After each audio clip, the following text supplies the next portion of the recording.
Anna Lovinda til minne om Leif,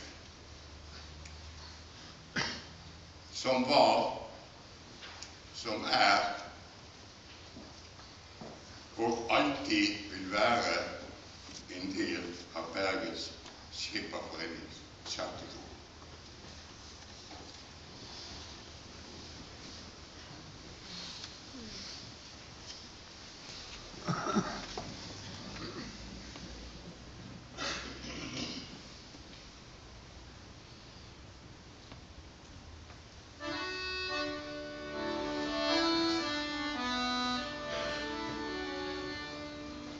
Anna Lovinda sov stilt under stjerner, sov stilt under stjernene lys. Det klinger en skjant ifra nattsvarte havet, og tyst kan du høre det nu.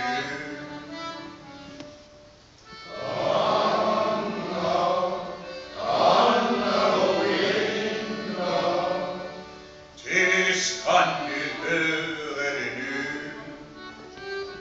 Det kommer en skute for slukte lanterner, så stilt under linjer i natt. Der speider et øye fra ryggen der ute, der kneiser en skipper bak en ratt.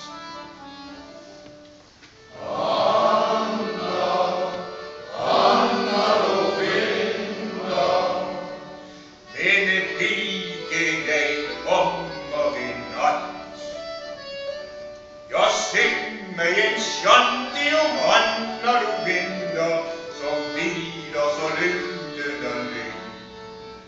Syng mens vi stiger fra tvangsvarte skoger, ja, syng, gode sjantimann, syng. Anna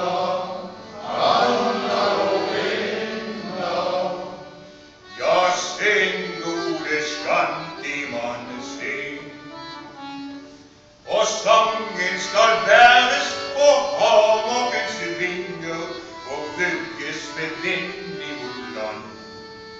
Skal det hviskes i gresset omkring hennes leie og nynnes av bølger mot strand.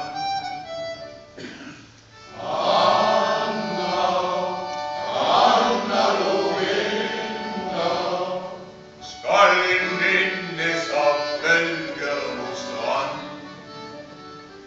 Ja, tyst kan du høre det, Anna Lovinda, snart anker en skute i havn.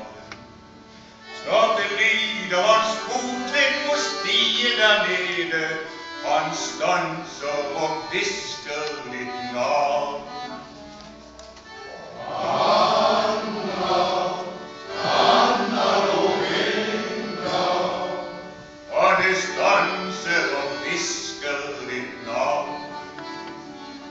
Ja, sov under liljene, Anna Lovinda, sov litt under liljeholmen.